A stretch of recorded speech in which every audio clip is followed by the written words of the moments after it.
ആത്മീയമായ വളർച്ചയ്ക്കും വർധനയ്ക്കും കാരണമായി തീരട്ടെ. 13-ാം അധ്യായം അതിന്റെ 9-ാം വാക്യം ഒന്ന് വായിച്ചാട്ടെ. 13-ാം അധ്യായം. വിവിധവും അന്യവുമായ ഉപദേശങ്ങളാൽ ആരും നിങ്ങളെ വലിച്ചുകൊണ്ടു പോകരുത്. ആചരിച്ചു പോകുന്നവർക്ക് പ്രയോജനമില്ലാത്ത ഭോജന നിയമങ്ങളാലല്ല, കൃപയാൽ തന്നെ ഹൃദയം ഉറപ്പിക്കുന്നത് നല്ലത്.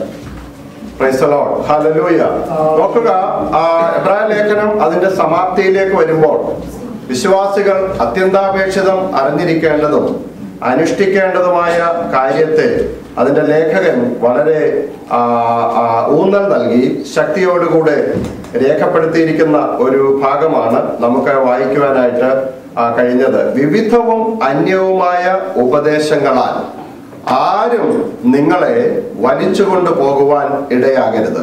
നമ്മൾ ജീവിക്കുന്ന ഈ കാലഘട്ടം മാത്രമല്ല, 1-ാം നൂറ്റാണ്ട് മുതൽ ക്രൈസ്തവ സഭയുടെ ആരംഭ നാളുകൾ മുതൽ അതിന്റെ അടിവേര് അറക്കുന്ന രീതിയിലുള്ള ഉപദേശപരമായ അല്ലെങ്കിൽ ദുരുപദേശത്തിന്റെ സ്വാധീനം സഭയ്ക്കകത്ത് ഉണ്ടായിട്ടുണ്ട് എന്ന് നമുക്ക് മനസ്സിലാക്കുവാനായിട്ട് കഴിയും.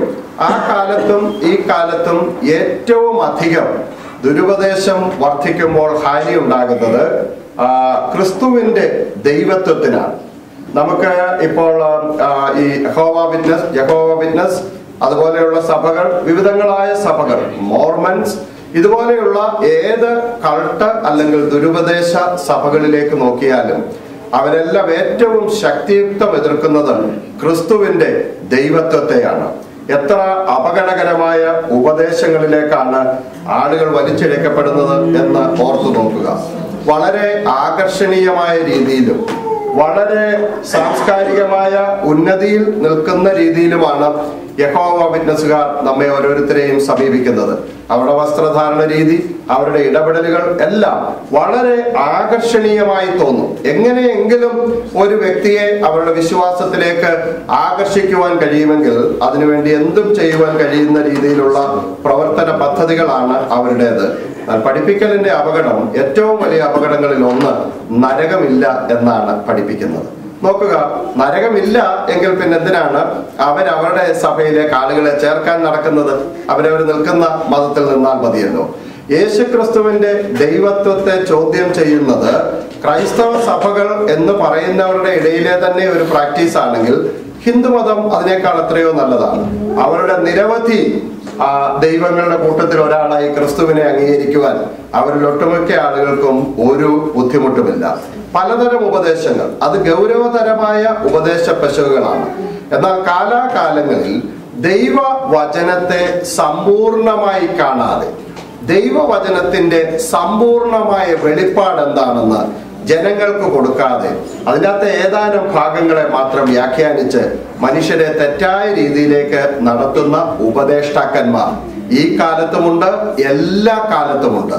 എന്നാൽ ദൈവമക്കൾ അങ്ങനെയുള്ളവരെ തിരിച്ചറിയുകയും തങ്ങൾ പഠിച്ചിരിക്കുന്ന ഉപദേശത്തിൽ നിലനിൽക്കുകയും ചെയ്യേണ്ടതിന്റെ ആവശ്യകതയെക്കുറിച്ചാണ് ഇവിടെ ലേഖകൻ സൂചിപ്പിക്കുന്നത്.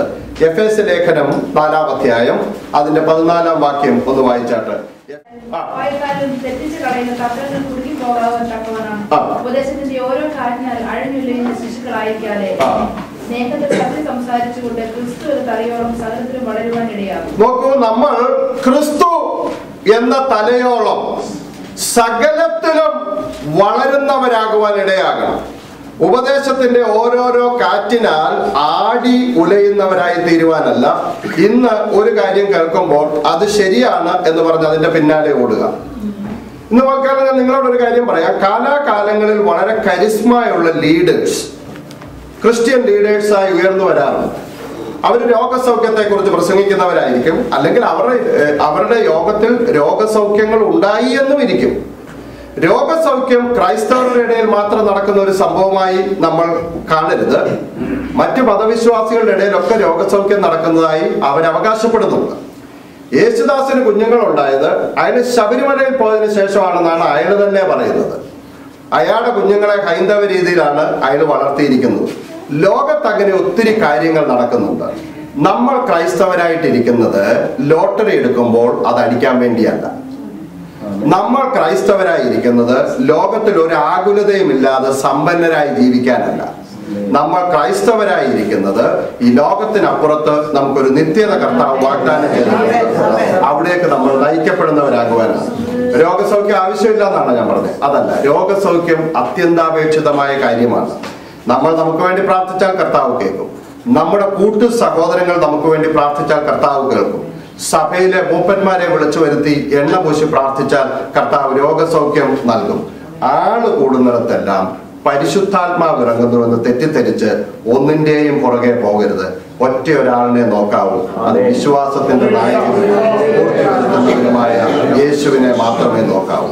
തെറ്റിപ്പോകാത്ത ഒരു ഇവാഞ്ചലിസ്റ്റായിട്ട് ഞാൻ ആരെയെങ്കിലും കാണുന്നെങ്കിൽ ബഹുമാന്യനായ ബില്ലി ഗ്രഹാമിനെ മാത്രമേ ഞാൻ കാണുന്നുള്ളൂ. ബാക്കിയുള്ളവര് ഒരുപക്ഷെ വീണില്ല, വക്കത്തിരിക്കുന്നവരായിരിക്കും. ഞാൻ അവരെ വിധിക്കുന്നില്ല. ഇങ്ങനെയുള്ള ഒന്നിന്റെ പുറകെ ഓടുന്നവരാകരുത് ദൈവമക്കൾ. അത് ഭൗതികമായ ലക്ഷ്യം നമ്മെ ഗ്രസിക്കുമ്പോഴാണ് ഇങ്ങനെയുള്ള ലാഭ കച്ചവടത്തിന്റെയും കുറുക്കു വഴികളുടെയും പിന്നാലെ നമ്മൾ പോകുന്നത്. ഉപദേശത്തിന്റെ ഓരോരോ കാറ്റിനാൽ നമ്മൾ ആടി ഉലയുന്നവരാകുവാനല്ല, വിശ്വാസത്തിൽ സമ്പന്നരായി തീരുവാൻ, ക്രിസ്തു എന്ന തലയോളം വളർച്ച പ്രാപിക്കുന്നവരാകുവാനാണ് കർത്താവ് നമ്മെ കുറിച്ച് ആഗ്രഹിക്കുന്നത്. തിരുവഴുത്ത് നമ്മൾ പഠിച്ചാൽ ആത്മീകമായി നമുക്ക് 4 സ്റ്റേജസ് കാണുവാനായിട്ട് കഴിയും. ചില ആളുകൾ വളരെ ശിശുക്കളുടെ സ്റ്റേജിലാണ്, ബേബ് സ്റ്റേജിൽ. 1 കൊരിന്ത്യർ 3-ാം അധ്യായം അതിന്റെ 1-ാം വാക്യം വായിച്ചാൽ ചില ആളുകൾ വളരെ ശിശുക്കളാണ്. എത്ര പോലെ പോലെയല്ല, ജഡിയന്മാരോടെന്ന പോലെ ക്രിസ്തുവിൽ ശിശുക്കളായവരോട് എന്ന പോലെ അത്രയും സംസാരിക്കാൻ കഴിയും. നിങ്ങളോട് എനിക്ക് സംസാരിക്കാൻ കഴിയുന്നത് കൊരിന്തിലെ വിശ്വാസികൾ. അപ്പൊ കൊരിന്തിലെ വിശ്വാസികൾ ആരാ? ഒരു കൃപാവരത്തിനും കുറവില്ലാത്തവരെന്ന് സ്വയം അഭിമാനിക്കുന്ന ആളുകളെ കുറിച്ച് വിശുദ്ധ പൗലോസ് എന്താ പറയുന്നത്? നിങ്ങളോടിപ്പോ ഞാന് ശിശുക്കളോട് സംസാരിക്കേണ്ടതുപോലെ സംസാരിക്കുവാനുള്ള ഒരാത്മീക വളർച്ചയും പക്വതയും മാത്രമേ നിങ്ങൾക്ക് ലഭ്യമായിട്ടുള്ളൂ. ഇപ്പൊ കൃപാവരത്തിൽ വർദ്ധിച്ചു നിൽക്കുന്നു എന്ന് പറയുന്നു, അനേക വർഷത്തെ അനുഭവ പരിചയമുണ്ടെന്ന് പറയുന്നു. പക്ഷെ ആത്മീകമായി അവരെ തൂക്കി നോക്കുമ്പോൾ, പരിശുദ്ധാത്മാവ് അവരെ തൂക്കി നോക്കുമ്പോൾ, വിശ്വാസപരമായിട്ടുള്ള അവരുടെ നിലനിൽപ്പ് ഒരു ശിശുവിന്റെ മനസ്സ് എത്രത്തോളം വളർന്നിട്ടുണ്ട് അത്രത്തോളമേ വളർന്നിട്ടുള്ളൂ. അവിടാണ് ചെറിയ ഒരു പ്രതികൂലം വരുമ്പോൾ ചിലർ പിന്മാറ്റത്തിൽ പോകും. ഒരാൾ എന്നെ നോക്കി ഒന്ന് ചിരിച്ചില്ല, അതുകൊണ്ട് പിറ്റേ ആഴ്ച ആരാധന മുടക്കുന്ന ആളുകളുണ്ട്. ഇങ്ങനെയുള്ള കാര്യങ്ങളെല്ലാം നടക്കും. പക്ഷെ ഞാൻ ആദ്യം സൂചിപ്പിച്ചതുപോലെ നമ്മൾ ആരാധനയ്ക്ക് കടന്നു വരുന്നത് നമ്മുടെ അടുത്തിരിക്കുന്ന ആൾ നമ്മെ നോക്കി വെളുക്ക ചിരിക്കുന്നുണ്ടോ എന്നുള്ളതല്ല. അത് അത്യന്താപേക്ഷിതമാണ്, നമ്മൾ ചെയ്യേണ്ട കാര്യമാണ്. അവർ നമ്മോട് സഹകരിക്കുന്നുണ്ടോ, അല്ലെ ഞാൻ രോഗിയായിരുന്നു എന്നെ വന്ന് കണ്ടില്ല, ഇതൊക്കെ ലോകത്ത് നടന്നിരിക്കും. പക്ഷെ ഇവരാരും എന്നെ വന്ന് കണ്ടില്ലെങ്കിലും ശരി, ഇവരെല്ലാവരും എന്നോട് ദുർമുഖം കാണിച്ചാലും ശരി, ഞാൻ അവർക്ക് വേണ്ടിയല്ല ആരാധനാലയത്തിൽ വരുന്നത്. പിന്നാർക്കാണ്? ദേവാലയത്തിലുള്ള എല്ലാവരുടെയും കണ്ണ് അവന്റെ മേൽ പതിഞ്ഞു, അവൻ അവിടെയുണ്ട്, ഞാൻ അവനെ കാണാനാണ് ചെല്ലുന്നതെന്നുള്ള ആ പക്വത, അതാണ് ഒരു വിശ്വാസിയുടെ ജീവിതത്തിൽ നിന്നുണ്ടാകേണ്ടത്. കൊരിന്ത്യർക്ക് എഴുതിയ 1-ാം ലേഖനം തന്നെ അതിന്റെ 13-ന്റെ 11 വായിക്കുമ്പോൾ ഞാൻ പൗലോസ് പറയുന്ന മറ്റൊരു ഭാഗം നമുക്ക് കാണുവാനായിട്ട് കഴിയും. ഞാൻ ശിശുവായിരുന്നപ്പോൾ ശിശുവിനെ പോലെ സംസാരിച്ചു, ശിശുവിനെ പോലെ ചിന്തിച്ചു, ശിശുവിനെ പോലെ നിരൂപിച്ചു, പുരുഷനായ ശേഷമോ ശിശുവിനുള്ളത് ത്യജിച്ചു കളഞ്ഞു. നോക്കൂ, ഞാൻ ശിശുവായിരുന്നപ്പോൾ ശിശുവിനെ പോലെ. നമുക്കറിയാവുന്ന അനവധി വ്യാഖ്യാനങ്ങൾ നിങ്ങൾ കേട്ടിട്ടുണ്ട്. ശിശുക്കളെ സംബന്ധിച്ചിടത്തോളം ഏറ്റവും പ്രധാനപ്പെട്ടത് അവർ ഡിമാൻഡിങ് ആണ്. ശിശുക്കൾ ഡിമാൻഡിങ് ആണ്. എനിക്ക് ഇവിടെ പറയുന്നതിന്റെ തമാകതയുണ്ടോ എന്ന് എനിക്കറിയത്തില്ല. ഞാൻ ഒരിക്കല് ഈ ലോസ് ആഞ്ചലസ് എയർപോർട്ടിൽ ഇരിക്കുന്ന ഉടനെ ഒരു തള്ളെ 2 പിള്ളേർ പണിഷ് ചെയ്യുന്നത് കണ്ട് ഞാൻ കണ്ണു തള്ളിപ്പോയി. പിള്ളേരെ സംബന്ധിച്ചിടത്തോളം അവരുടെ ഒരു ഡിമാൻഡും നമുക്ക് നോ പറയാനൊക്കത്തില്ല. ഒറ്റ ഒരു കാര്യം പോലും നമുക്ക് നോ പറയാനൊക്കത്തില്ല. ഇരട്ട 2 കൊച്ചുങ്ങളെ കൊണ്ട് ഒരു തള്ള മാത്രം വിമാനത്തെ യാത്ര ചെയ്യാൻ വന്ന, ഒരെണ്ണത്തെ പിടിച്ച് അതിലിട്ട് ബെൽറ്റ് ഇട്ടിരുത്തുമ്പോൾ മറ്റേത് ബെൽറ്റ് ഊരിയച്ചിറങ്ങി പോകും. അതിനെ പിടിച്ച് ഇവിടെ ബെൽറ്റ് ഇടുമ്പോൾ ഇത് ബെൽറ്റ് ഊരിയച്ചിറങ്ങിപ്പോകും. എന്നിട്ട് ഏറ്റവും അവസാനം ചെക്ക് ഇൻ ചെയ്ത് ബോർഡിൻ ചെയ്യാനായിട്ട് അകത്തേക്ക് പോകുന്ന സമയം വന്നപ്പോൾ 2 പേരും ഷൂ ചെയ്യണം. നടന്ന സംഭവം, ഞാൻ തമാശന് വേണ്ടി പറയല്ല. അപ്പോൾ അവരൊക്കെ സഖി കേട്ടു. ഒരു വെള്ളക്കാരി തള്ള വന്നിട്ട് പറഞ്ഞു, നീ ടിക്കറ്റുമായിട്ടും കയറിക്കോ, ഞാൻ ഇവരെ കൊണ്ടുപോയിട്ടും കൊണ്ടുവന്നേക്കാന്ന് പറഞ്ഞ് ഒരാളുടെ കാര്യം ആ തള്ള ഏറ്റു. നോക്കൂ, പിള്ളേർ വളരെ ഡിമാൻഡിങ് ആണ്. അവരുടെ ഒരു കാര്യത്തിന് പോലും നമുക്ക് നോ പറയാനൊക്കത്തില്ല. അവരുടെ ആവശ്യങ്ങളെല്ലാം സാധിച്ചെടുക്കാനുള്ള സകല ടെക്നിക്കും പിള്ളേരയിലുണ്ട്. ഒന്നിൽ അവർ കരയും, അല്ലെ അവർ പിണങ്ങിയിരിക്കും, അല്ലെ അവർ ആഹാരം കഴിക്കാതിരിക്കും. എന്തുകൊണ്ട്? ആത്മീയ ഗോളത്തിലും ഇതുപോലെയുള്ള ആളുകളുണ്ട്. ഡിമാൻഡിങ്. ദൈവസന്നിധിയിൽ വരുന്ന എന്തിനാ? എനിക്ക് വല്ലതും കിട്ടണം. ദൈവവുമായിട്ട് ട്രേഡിങ് ചെയ്യുകയാണ്. നമ്മുടെ ഉപവാസങ്ങളുടെ പിൻപിൽ പോലും ആ ട്രേഡിങ് ബിസിനസ് ഒളിഞ്ഞു കിടന്നുണ്ട്. ഞാൻ 3 ദിവസം ഉപവസിച്ചു, എനിക്ക് ഇന്നത് കിട്ടണം. ഞാൻ ഒരാഴ്ച ഉപവസിച്ചു, എനിക്ക് ഇന്നത് കിട്ടണം. ഇത് വേണ്ടെന്നാണോ ഞാൻ പറഞ്ഞത്? വേണം എന്ന് തന്നെയാണ് പറയുന്നത്. എന്നാൽ ഒന്നും ഡിമാൻഡിങ് ആകരുത്. ഏറ്റവും വലുത് കർത്താവ് നൽകിയിട്ട് സ്വന്തം പുത്രനെ ആദരിയാണ് നമുക്ക് എല്ലാവർക്കും വേണ്ടി ഏൽപ്പിച്ചു തന്ന കർത്താവ്. അതിനേക്കാൾ വലുതായിട്ട് ഒരു ത്യാഗം ആർക്കും ചെയ്യാനില്ല. അതിനേക്കാൾ വലുതായിട്ട് ഒരു ത്യാഗം ദൈവത്തിനും ചെയ്യാൻ സാധ്യമല്ല. അതിനേക്കാൾ വലുതല്ല പിന്നെ ഈ ലോകത്തിലുള്ള ഒന്നും. ഒരിക്കലും നമ്മൾ അങ്ങനെ പിള്ളേരെ പോലെ ഡിമാൻഡിങ് ആകുവാനല്ല കർത്താവ് നമ്മെ കുറിച്ച് ആഗ്രഹിക്കുന്നത്. അത് വളരെ ശൈശവമായ ഒരു സ്റ്റേജാണ്. അടുത്ത സ്റ്റേജ് ഇച്ചിലൂടെ വളർന്നൊരു സ്റ്റേജാണ്. 1 യോഹന്നാൻ 2:12 ഒന്ന് വായിച്ച്. അല്പം കൂടെ വളർച്ച പ്രാപിച്ച നിങ്ങൾക്ക് എഴുതും, കുഞ്ഞുങ്ങൾ അല്പം കൂടെ വളർച്ച പ്രാപിച്ചു. ശിശു അല്ല, ഒരല്പം കൂടെ വളർച്ച പ്രാപിച്ചിട്ടുണ്ട്. ഏതാണ്ടൊക്കെ ഒന്ന് തിരിച്ചറിയുന്നുണ്ട്. അത്രേ ഉള്ളൂ. അതിൽ കൂടെ കാര്യമില്ല. അതാണ് രണ്ടാമത്തെ സ്റ്റേജ്, കുഞ്ഞുങ്ങളുടെ സ്റ്റേജ്, ചൈൽഡ് സ്റ്റേജ്. ആ 2-ാം അധ്യായം തന്നെ 13-ാം വാക്യം ഒന്ന് വായിച്ചു ചോദിച്ചാൽ, പിതാക്കന്മാരെ ആദിമുള്ളവനെ നിങ്ങൾ അറിഞ്ഞിരിക്കയാൽ നിങ്ങൾക്ക് എഴുതുന്നു. ബാല്യക്കാരെ നിങ്ങൾ ദുഷ്ടനെ ജയിച്ചിരിക്കയാൽ നിങ്ങൾക്ക് എഴുതുന്നു. ബാല്യക്കാരെ നിങ്ങൾ ദുഷ്ടനെ ജയിച്ചിരിക്കയാൽ നിങ്ങൾക്ക് എഴുതുന്നു. അതാരാണ്? യൂത്ത് സ്റ്റേജിൽ എത്തിയ ആളുകൾ. കുറച്ചുകൂടെ അവർ ആത്മീയമായി വളർച്ച പ്രാപിച്ചിരിക്കുന്നു. കുറച്ചുകൂടെ ദൈവവചനം വായിക്കുവാനും പഠിക്കുവാനും അത് ഗ്രഹിക്കുവാനും അതിന്റെ വെളിച്ചത്തിൽ തങ്ങളുടെ ജീവിതത്തെ ക്രമീകരിക്കുവാനും കേൾക്കുന്ന വചനം വിശ്വാസമായി പരിണമിക്കുവാനും ആഴമായ ദൈവവചനം ഗ്രഹിക്കുവാനും എല്ലാമുള്ള ഒരു സ്റ്റേജിലേക്ക് അവർ പ്രവേശിക്കപ്പെടുകയാണ്. എന്നാൽ അതുകൊണ്ട് അവസാനിക്കുവാനല്ല വേദപുസ്തകം നമ്മളെ പഠിപ്പിക്കുന്നത്. പിതാക്കന്മാരെ ആദ്യം മുതലുള്ളവരെ നിങ്ങൾ അറിഞ്ഞിരിക്കയാൽ ഞാൻ നിങ്ങൾക്ക് എഴുതുന്നു. അതാണ് യഥാർത്ഥമായ വളർച്ച പ്രാപിക്കുന്ന ഒരു സ്റ്റേജ്. എന്താ പിതാക്കന്മാരുടെ പ്രകൃതം? എന്താ? പിതാക്കന്മാർ പിള്ളേരെ പോലെ ഡിമാൻഡ് ചെയ്യുമോ? ഒരിക്കലും പിതാക്കന്മാർ പിള്ളേരെ പോലെ ഡിമാൻഡ് ചെയ്യുന്നവരല്ല. പിതാക്കന്മാർ ഡിമാൻഡ് ചെയ്യുന്നവരല്ല, കൊടുക്കുന്നവരാണ്. അവര് സ്നേഹം കൊടുക്കുന്നു, അവർ ഉത്തേജനം കൊടുക്കുന്നു, അവരുപദേശം കൊടുക്കുന്നു. അതിനുള്ള പ്രാപ്തി ആർക്കുണ്ട്? പിതാക്കന്മാർക്കുണ്ട്. നമ്മളെന്നും ആത്മീക ശിശുക്കളാണ്. ഓരോരോ ഉപദേശത്തിന്റെ കാറ്റിനാൽ ആടി ഉലയുന്നവരാകുവാനല്ല കർത്താവ് നമ്മെ കുറിച്ച് ആഗ്രഹിക്കുന്നത്. വിശ്വാസത്തിൽ സമ്പന്നരായി ക്രിസ്തു എന്ന തലയോളം വളർന്ന് ഏത് പ്രതികൂലത്തെയും തരണം ചെയ്യുവാനുള്ള ചങ്കൂറ്റം ക്രിസ്തുവിൽ, ഏത് പ്രതിസന്ധിയെയും തരണം ചെയ്യുവാനുള്ള ആത്മീകമായ പക്വത ക്രിസ്തുവിൽ പ്രാപിച്ചെടുക്കുന്നവരാകുവാനാണ് കർത്താവ് നമ്മെ കുറിച്ച് ആഗ്രഹിക്കുന്നത്. നോക്കൂ, എങ്ങനെയാണ് നമ്മൾ വളർച്ച പ്രാപിക്കുന്നത്?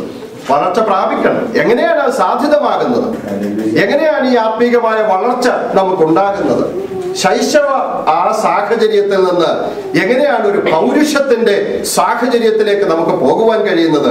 ശിശുവായിരുന്നപ്പോൾ ഞാൻ ശിശുവിനെ പോലെ പ്രവർത്തിച്ചു, ശിശുവായിരുന്നപ്പോൾ ഞാൻ ശിശുവിനെ പോലെ ചിന്തിച്ചു. ഇപ്പോൾ ഞാൻ ആരായിരിക്കുന്നു? പുരുഷനായിരിക്കുന്നു. അപ്പോൾ ഞാൻ എങ്ങനെയാണ് ചിന്തിക്കേണ്ടത്? പൗരുഷമായിട്ടാണ് ഞാൻ കാര്യങ്ങളെ കാണുന്നത്. പുരുഷത്വത്തോടുകൂടെ എനിക്ക് വിശ്വാസത്തെ സമീപിക്കുവാനായിട്ട് കഴിയുന്നു. നമ്മൾ ക്രിസ്തു എന്ന തലയോളം വളരുവാനാണ് വേദപുസ്തകം നമ്മെ പഠിപ്പിക്കുന്നത്. ഹല്ലേലൂയ. നമ്മുടെ ഗുരു, ഏത് ശിഷ്യനും ആരോടൊപ്പം വളരുന്നതാണ് ആവശ്യം? ഗുരുവിനോടൊപ്പം വളരുന്നതാണ് ആവശ്യം.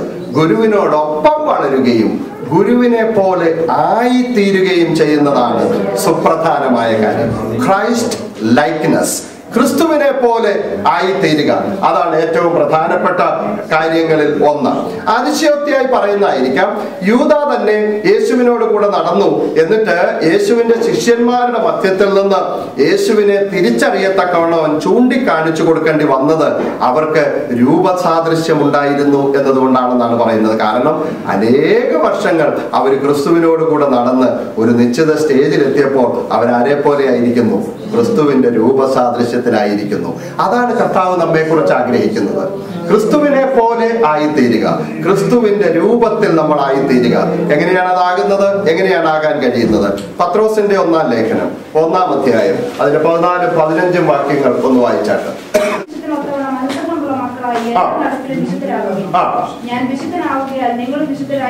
പണ്ട് നിങ്ങളുടെ അജ്ഞാന കാലത്തുണ്ടായിരുന്ന മോഹങ്ങളെ മാതൃകയാക്കാതെ നിങ്ങളെ വിളിച്ച വിശുദ്ധന് ഒത്തവണ്ണം എല്ലാ നടപ്പിലും വിശുദ്ധരായിരിപ്പീൻ.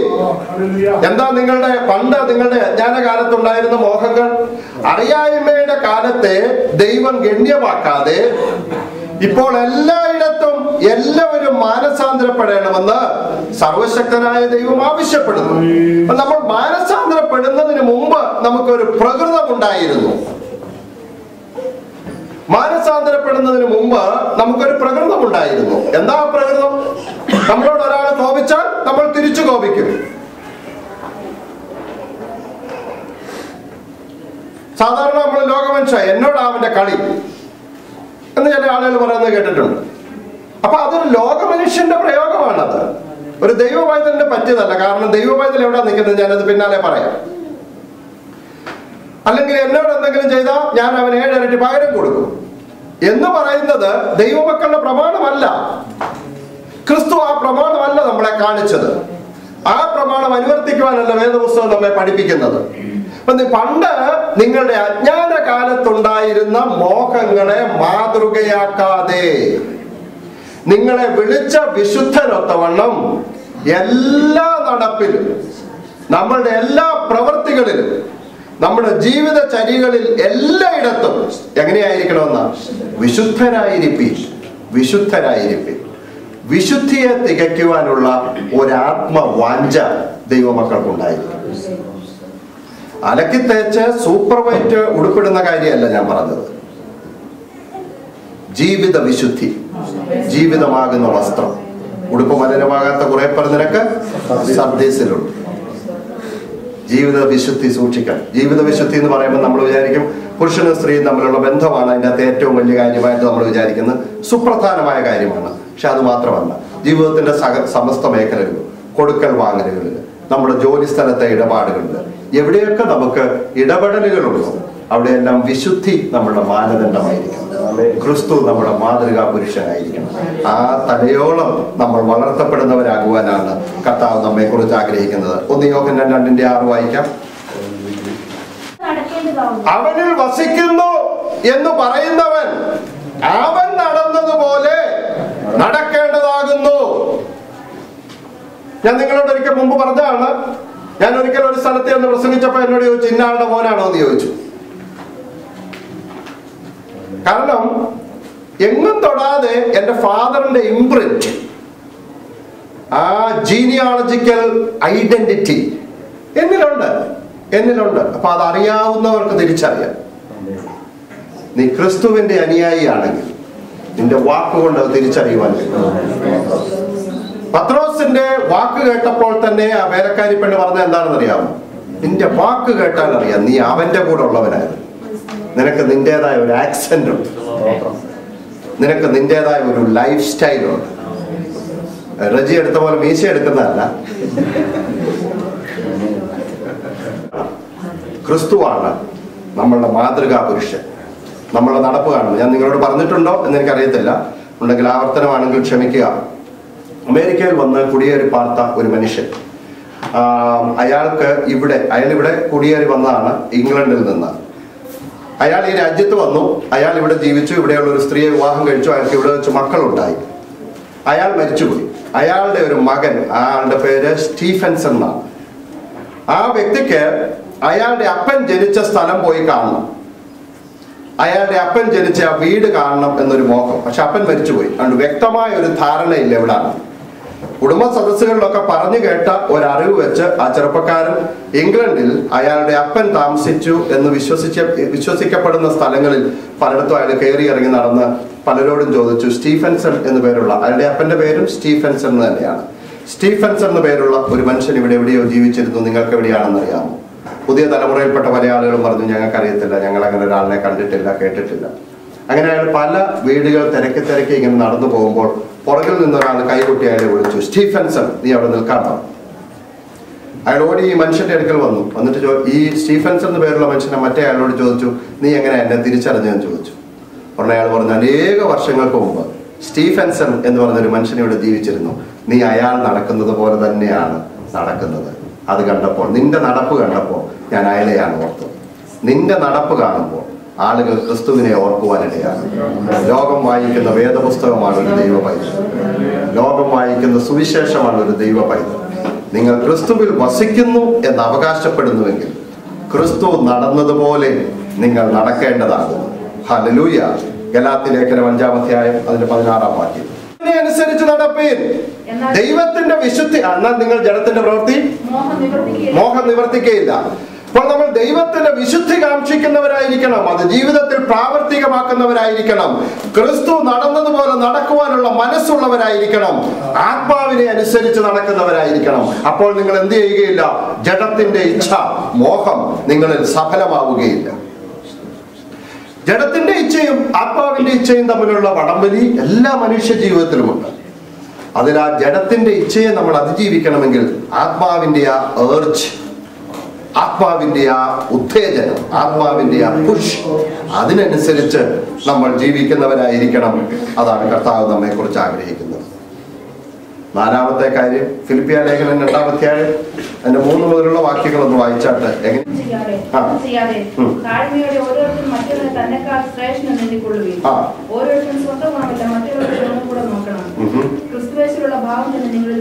നോക്കൂ.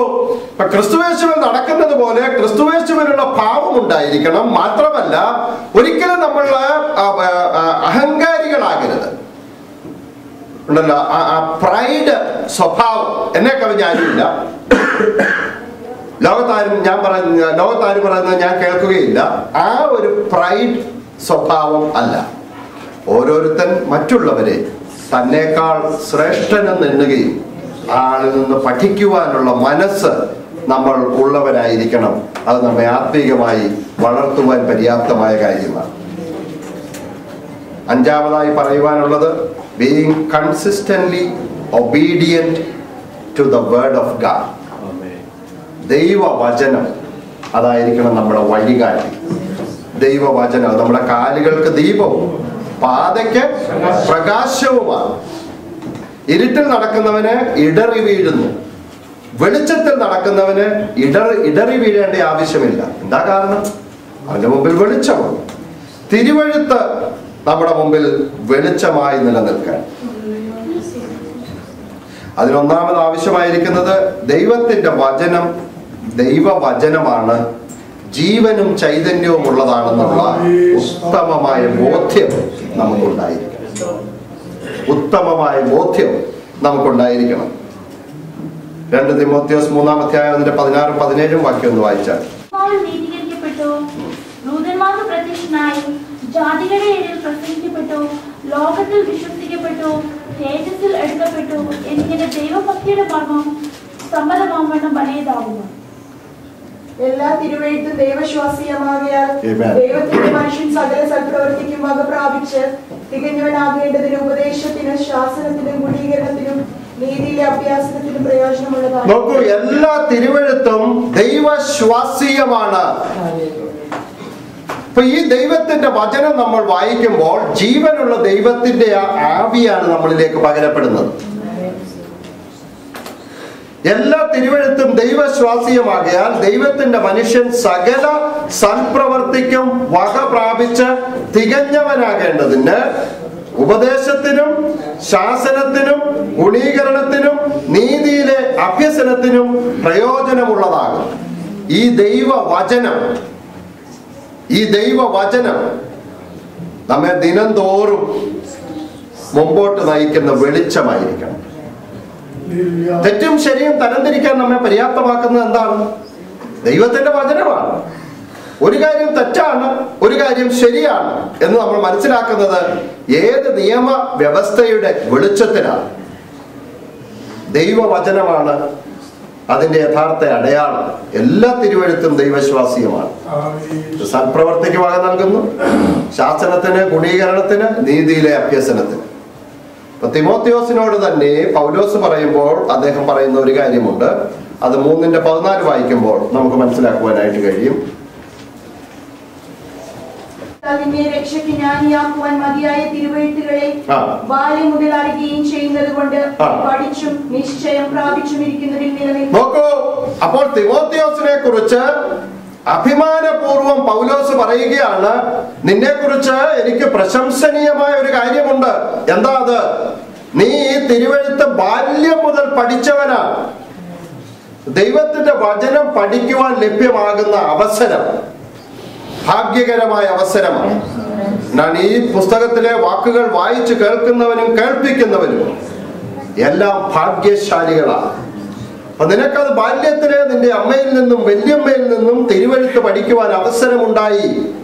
അതേറ്റവും നല്ല കാര്യമാണ്. തിരുവെഴുത്തുകളെ ബാല്യം മുതൽ അറിയുകയും ചെയ്യുന്നതും കൊണ്ട് നീ പഠിച്ചും നിശ്ചയം പ്രാപിച്ചും ഇരിക്കുന്നതിൽ നിലനിൽക്കാം. അവനെ സംബന്ധിച്ചിടത്തോളം ഉപദേശത്തിന്റെ ഓരോരോ കാറ്റിനാൽ തീമോത്തിയോസ് ഉലയേണ്ട കാര്യമില്ല. കാരണം വ്യക്തമായി അവൻ ദൈവവചനം പഠിച്ചിട്ടുണ്ട്. അവൻ അതിൽ നിലനിൽക്കേണ്ടത് ആവശ്യമാണ്. ദൈവവചനത്തിലാണ് നമ്മൾ നിലനിൽക്കേണ്ടത്. വാഴ്ത്തപ്പെട്ടവനായ കർത്താവ് അത് തന്നെയല്ലേ പറഞ്ഞത്, നിങ്ങൾ എന്റെ വചനത്തിൽ നിലനിൽക്കുന്നുവെങ്കിൽ. എവിടെയാണ് നമ്മൾ നമ്മുടെ അടിസ്ഥാനം ഉറപ്പിക്കുന്നത്? എവിടെയാണ് നമുക്കത് കൊണ്ടുപോയി സുരക്ഷിതമായി സ്ഥാപിക്കുവാൻ കഴിയുന്നത്? ദൈവത്തിന്റെ വചനത്തിലാണ്. ദൈവത്തിന്റെ വചനത്തിൽ. തിമോത്തിയോസേ, നീ അത് ബാല്യം മുതൽ പഠിക്കുകയും അത് നിശ്ചയം പ്രാപിക്കുകയും ചെയ്തു. നീ അതിൽ നിലനിൽക്കേണ്ടത് ആവശ്യമാണ്. എന്തിനു വേണ്ടി? ഇതെല്ലാം ആത്മീക വർധനയ്ക്ക് ഉതകുന്നു. എന്തിനു വേണ്ടി? 1 പത്രോസ് 3:15 വായിച്ചു. പ്രതിവാദം പറയുവാൻ എപ്പോഴും ഒരുങ്ങി. നിങ്ങളിലുള്ള പ്രത്യാശയെ കുറിച്ച് പ്രതിവാദം പറയുവാൻ ഇച്ഛിച്ച് നിങ്ങളുടെ അടുക്കൽ വരുന്നവരോട് സൗമ്യതയുടെ ആത്മാവിൽ അവർക്ക് മറുപടി കൊടുക്കുവാനുള്ള ആ തിരുവെഴുത്തിലെ ജ്ഞാനം നിങ്ങൾക്കുണ്ടായിരിക്കണം. അതാണ് ആത്മീകമായി വളർച്ച പ്രാപിക്കുന്ന ആളുകളുടെ ലക്ഷ്യം. ഈ അമേരിക്കയിൽ പല പെന്തിക്കോസ് സഭകളും പെന്തിക്കോസുകാരും ഉണ്ട്. അപ്പൊ അവരോട് നമ്മൾ അവരുടെ വിശ്വാസത്തെ കുറിച്ച് ചോദിച്ചാൽ കരിസ്മാറ്റിക് ആണെന്ന് പറയല്ല, ഞങ്ങൾ കൈ ഉയർത്തി പാട്ട് പാടുന്നവരാന്ന് പറയാം. എന്തോ വിശ്വസിക്കുന്നതെന്ന് അറിയത്തില്ല. ഏത് സഭയാണെന്ന് ചോദിക്കും, ഞങ്ങളുടെ ക്രിസ്ത്യൻ അസംബ്ലിയാന്ന് പറയും, അല്ലെ ഫ്രീ ഇവാഞ്ചലിക്കൽ ചർച്ചാന്ന് പറയും. എന്താ വിശ്വസിക്കുന്നതെന്ന് ചോദിച്ചാൽ ഒന്നും അറിയത്തില്ല. എത്ര പേരോട് വേണമെങ്കിലും നിങ്ങൾ ചോദിച്ചു, അറിയത്തില്ല. കാരണം അതവർ പഠിച്ചിട്ടില്ല, അവരെ പഠിപ്പിച്ചിട്ടില്ല, അത് ഗ്രഹിച്ചിട്ടില്ല. നമ്മൾ എന്ത് വിശ്വസിക്കുന്നു, നമ്മൾ ഏതിൽ നിലനിൽക്കുന്നു, ഏതാണ് തെറ്റ്, ഏതാണ് ശരി, അത് നമ്മൾ അറിഞ്ഞിരിക്കണം. നമ്മുടെ പ്രത്യാശയെക്കുറിച്ച്, നിങ്ങളിലുള്ള പ്രത്യാശയെക്കുറിച്ച് നിങ്ങളോട് പ്രതിവാദം പറയുവാൻ ഇച്ഛിച്ച് ആര് വന്നാലും അവർക്ക് തൃപ്തികരമായ മറുപടി സൗമ്യതയുടെ ആത്മാവിൽ കൊടുക്കുവാനുള്ള വചനത്തിന്റെ അറിവ് ഓരോരുത്തർക്കും ഉണ്ടായിരിക്കണം. അപ്പോഴാണ് എന്ത് സംഭവിക്കുന്നത്? നമ്മൾ വിശ്വാസത്തിൽ വളർച്ച പ്രാപിക്കുന്നത്. ശൈശവ ദിശയിൽ നിന്ന് നമുക്ക് വളർച്ച പ്രാപിക്കുവാൻ കഴിയുന്നത് അപ്പോഴാണ്. എന്താണ് അതുകൊണ്ടുള്ള പ്രയോജനം? പാപത്തിന്റെ മേൽ വിജയം ലഭ്യമാകുവാൻ ദൈവത്തിന്റെ വചനം സഹായകമാകും. നമ്മുടെ ആകുല ചിന്തയെ അതിജീവിക്കുവാൻ ദൈവത്തിന്റെ വചനം സഹായകരമായി തീരും. നമ്മുടെ വിശ്വാസം പ്രചരിപ്പിക്കുവാൻ നമ്മെ അത് പ്രാപ്തിയുള്ളവരാക്കി തീർക്കുന്നു. നമ്മുടെ തന്നെ ട്രാൻസ്ഫർമേഷൻ, ക്രിസ്തുവിനോട് അനുരൂപപ്പെടുന്ന ആ പ്രോസസ്സിനെ, എക്സ്പീഡിയറ്റ്, അതിനെ ത്വരിതപ്പെടുത്തുന്നു ദൈവത്തിന്റെ വചനത്തിലുള്ള നമ്മുടെ പഠനവും ധ്യാനവും. ദൈവത്തിന്റെ ഹിതം നമ്മുടെ ജീവിതത്തിൽ തിരിച്ചറിയുവാൻ ദൈവവചനം നമ്മെ സഹായിക്കുന്നു. ദൈവത്തിന് വേണ്ടി വലിയ കാര്യങ്ങൾ ചെയ്യുവാൻ നമ്മെ പ്രാപ്തരാക്കുന്നു ദൈവത്തിന്റെ വചനം.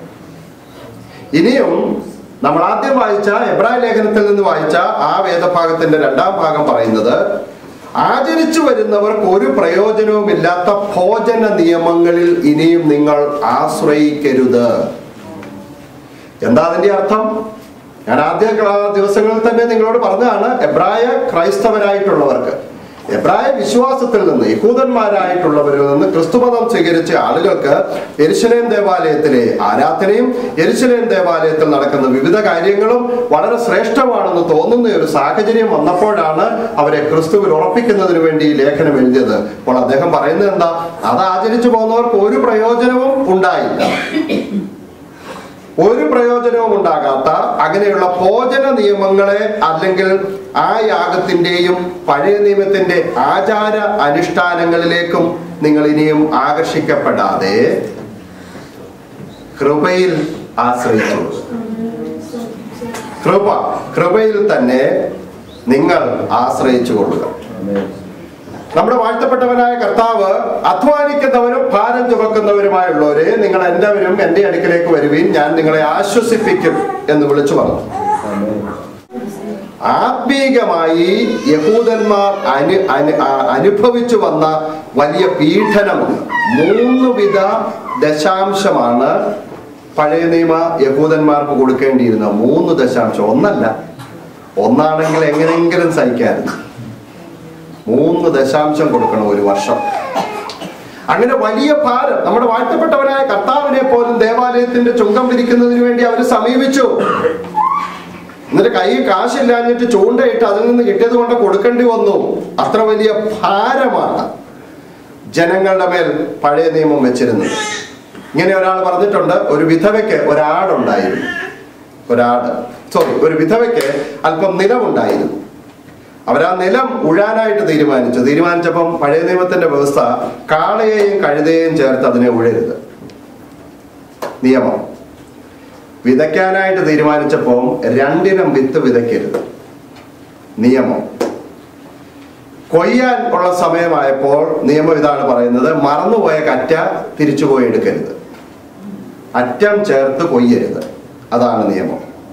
മെതിച്ചെടുത്തപ്പോഴും ആദ്യപ്പനം ദേവാലയത്തിലേക്ക് കൊണ്ടുവരാൻ പറഞ്ഞു. നിനക്കുള്ളതല്ല, ദേവാലയത്തിലേക്കാണ്. തള്ള നിലം വിറ്റേച്ച് ഒരു ആടിനെ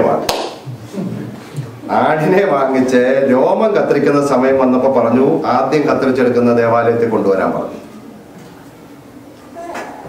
ആട് പ്രസവിച്ചു. അന്നേരം പറഞ്ഞു, കടിഞ്ഞൂല് ഇവിടെ ദേവാലയത്തിലുള്ളതാ, ഇങ്ങ് കൊണ്ടുവരാൻ പറഞ്ഞു. ഒരു നിവർത്തിയില്ല, തള്ള ഇതങ്ങ് കൊന്നു തിന്നാമെന്ന് വിചാരിച്ചു. അന്നേരം പറഞ്ഞു, അതിന്റെ കൈക്കുറുകും, അതിന് എന്തൊക്കെ അതിനകത്ത് കൊള്ളാവുന്ന മാംസമുണ്ടോ അതിന് പള്ളി കൊണ്ടുപോരുന്നേക്കാം.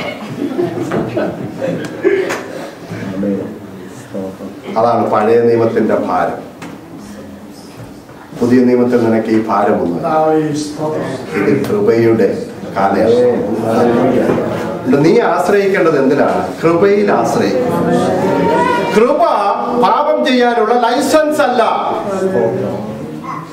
കൃപ എന്തും ചെയ്യുന്നതിന് വേണ്ടിയുള്ള ലൈസൻസ് അല്ല.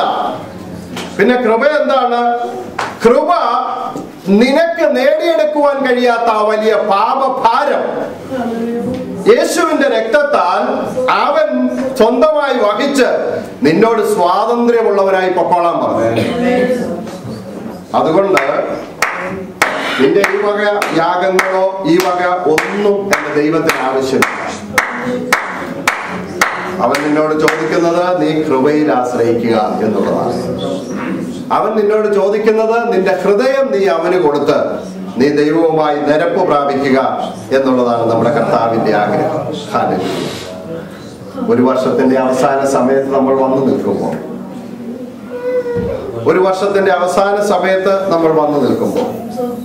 നമുക്ക് പ്രശംസിക്കുവാനുള്ളത് നമുക്ക് ലോകത്തിലുള്ള ഒന്നിലുമല്ല. എനിക്ക് പ്രശംസിക്കുവാനുള്ളത് എന്റെ കർത്താവിന്റെ ക്രൂശിലാണ്. എനിക്ക് പ്രശംസിക്കുവാനുള്ളത് എന്റെ കർത്താവിന്റെ കൃപയിലാണ്. എനിക്ക് കൊടുത്തു തീർക്കുവാൻ കഴിയാത്ത ഒരു വലിയ കടം എന്റെ കർത്താവ് കാൽവറിയിൽ കൊടുത്തു തീർന്നു. ഹല്ലേലൂയ. എനിക്ക് ഒരിക്കലും പരിഹരിക്കുവാൻ കഴിയാത്ത എന്റെ പാപത്തിന്റെ ഭാരം എന്റെ കർത്താവ് മാറ്റിത്തന്നു. അതിക്രമങ്ങളിലും പാപങ്ങളിലും മരിച്ചവരായിരുന്ന നിങ്ങളെയും അവൻ ക്രിസ്തു യേശുവിൽ ഉയർപ്പിച്ചു. ഹല്ലേലൂയ. നമ്മുടെ കണ്ണുകൾ ദൈവസന്നിധിയിൽ അടയപ്പെടട്ടെ. എന്റെ കൃപയാലാണ്. എനിക്കൊന്നും പ്രശംസിക്കുവാനില്ല, എനിക്കൊന്നും അവകാശപ്പെടുവാനില്ല ഇല്ല. എനിക്കുള്ളതെല്ലാം എന്റെ ദൈവത്തിന്റെ ദാനമാണ്. ഞാനാകുന്നത് ദൈവത്തിന്റെ കൃപയാലാകുന്നു. കൃപയിൽ തന്നെ ആശ്രയിച്ചു കൊള്ളുക. എന്താ അതിന്റെ അർത്ഥം? സ്വന്തം വിവേകത്തിൽ ഒന്നുന്നവരാകുവാനല്ല. മാനുഷികമായ പ്ലാനിങ് നമ്മളുടെ എല്ലാം ജീവിതത്തിൽ ആവശ്യമാണ്. എന്നാൽ ആ പ്ലാനിങ്ങിന്റെ എല്ലാം മുകളിൽ നമ്മൾ എഴുതി വെക്കേണ്ടത് ഇതെല്ലാം സാധിപ്പിച്ചു തരേണ്ടത് എന്റെ കർത്താവ്. ഹല്ലേലൂയ. ഒരു വർഷത്തിലേക്ക് തിരിഞ്ഞു നോക്കുവാൻ നമുക്കിടയാവട്ടെ. ഒരു വർഷത്തിലേക്ക് നമുക്ക് തിരിഞ്ഞു നോക്കുവാനിടയാവട്ടെ. ഞാൻ നിന്നോട് കണക്ക് തീർക്കുന്ന നാളിൽ നിന്റെ കൈകൾ ബലപ്പെട്ടിരിക്കുമോ? എത്രയോ രംഗങ്ങളിൽ നമുക്ക് വീഴ്ച വന്നിരിക്കുന്നു. എത്രയോ ആരാധനകൾ നമ്മൾ നഷ്ടപ്പെടുത്തിയിരിക്കുന്നു. എത്രയോ അവസരങ്ങൾ നമ്മൾ പാഴാക്കി കളഞ്ഞിരിക്കുന്നു.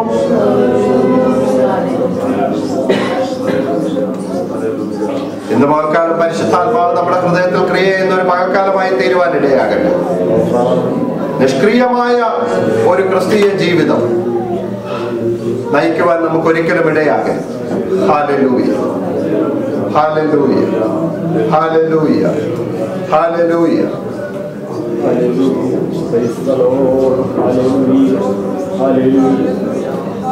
പുതിയ നിയമ ആരാധനയ്ക്കായിട്ട് നമ്മൾ കടന്നു വരുമ്പോൾ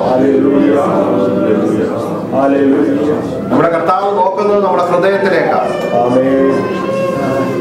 നമ്മുടെ ചിന്തകളെയും നിലവുകളെയും ദൂരത്ത് നിന്ന് ഗ്രഹിക്കുന്ന കർത്താവ്.